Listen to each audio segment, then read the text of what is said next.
વેરો નહીં ભરતા લોકો સામે લુણાવાડા નગરપાલિકા દ્વારા પગલાઓ ભરવામાં આવી રહ્યા છે।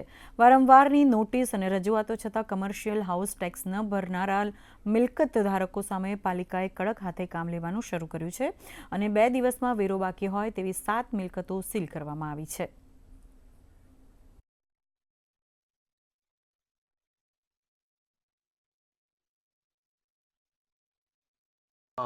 લુણાવાડા નગરપાલિકા દ્વારા હાલમાં ચાલુ વર્ષની તેમાં પાછલા વર્ષની જે લોકોને મિલકત ધારકો છે નગરપાલિકાના તેમના વર્ષો જૂનું માંગણું કે જે લોકો અત્યાર સુધી એમને ટેક્સ નથી ભર્યું એના માટે નગરપાલિકા દ્વારા અલગ અલગ ટીમ બનાવીને જે વિસ્તારોમાં જેનું માંગણું વધારે છે, જે લોકો ટેક્સ નથી ભર્યું એ લોકોની દુકાનો તેમજ જે હાઉસ છે એમનું સીલ મારવાની કોશિશ કરવામાં ચાલુ છે। અત્યારે છેલ્લા 2 દિવસથી અમે ટોટલ 7 મિલકતોને સીલ માર્યું છે, તેમાં ટોટલ અમારે 12 લાખ જેટલી વસૂલાત પણ થઈ છે।